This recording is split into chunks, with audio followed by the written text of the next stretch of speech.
So I was back to square one, feeling the pressure. I found that nothing in life is worthwhile unless you take risks. Nothing. Nelson Mandela said, "There is no passion to be found playing small and settling for a life that's less than the one you're capable of living." I'm sure people have told you to make sure you have something to fall back on.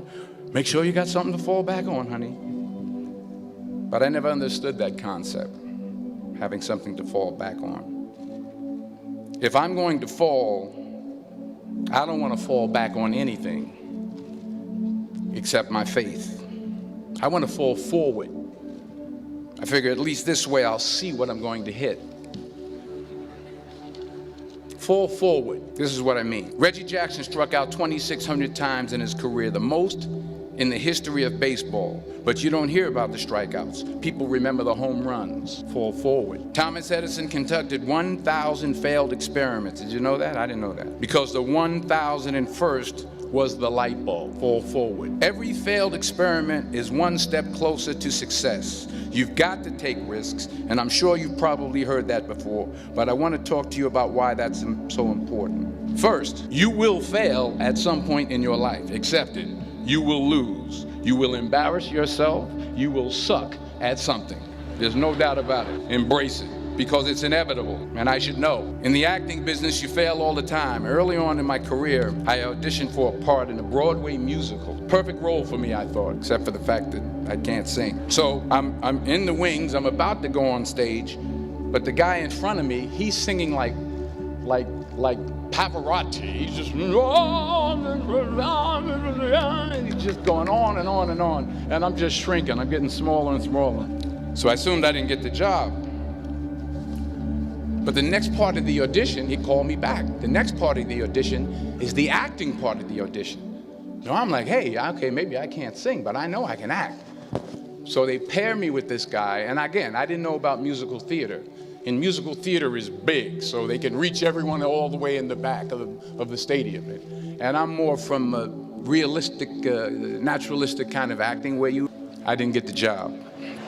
But here's the thing, I didn't quit. I didn't fall back.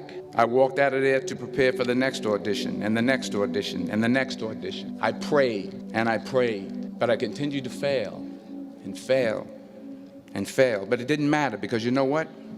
There's an old saying, you hang around the barbershop long enough, sooner or later you're gonna get a haircut. So you will catch a break, and I did catch a break. Last year, I did a play called Fences on Broadway.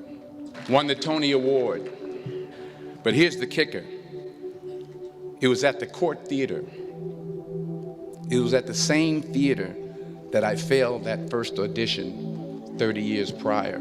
The point is, every graduate here today has the training and the talent to succeed. But do you have the guts to fail? Here's my second point about failure. If you don't fail, you're not even trying. I'll say it again. If you don't fail, you're not even trying. To get something you never had, you have to do something you never did. Imagine you're on your deathbed, and standing around your deathbed are the ghosts representing your unfulfilled potential. The ghost of the ideas you never acted on. The ghost of the talents you didn't use. And they're standing around your bed, angry, disappointed, and upset.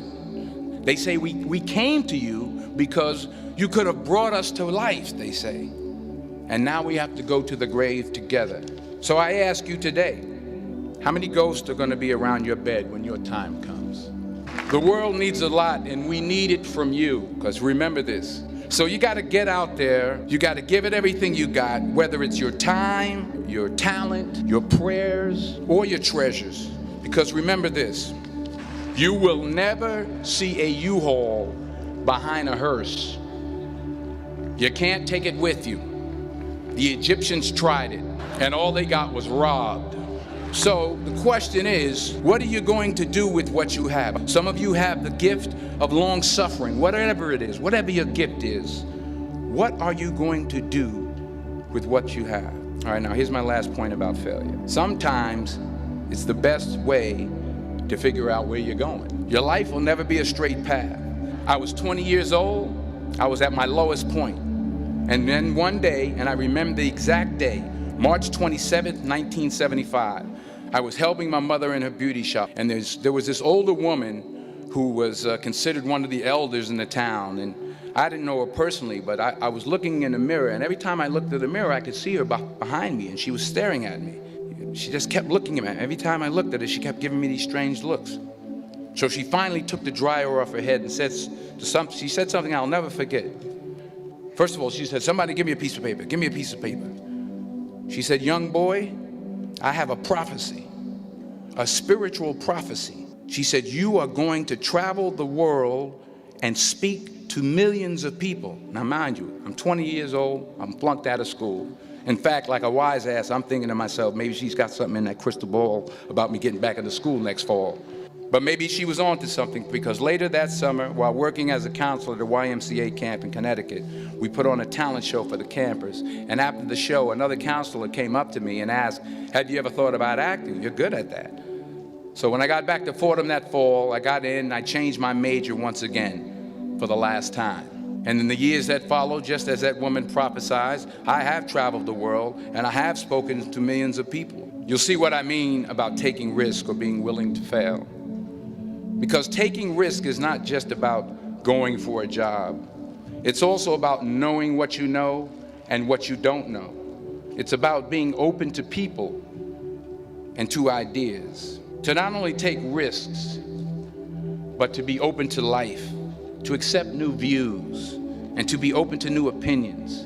While it may be frightening, it will also be rewarding.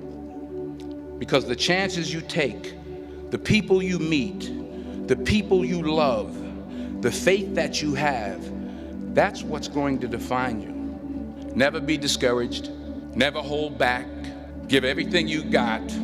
And when you fall throughout life, and remember this, fall forward.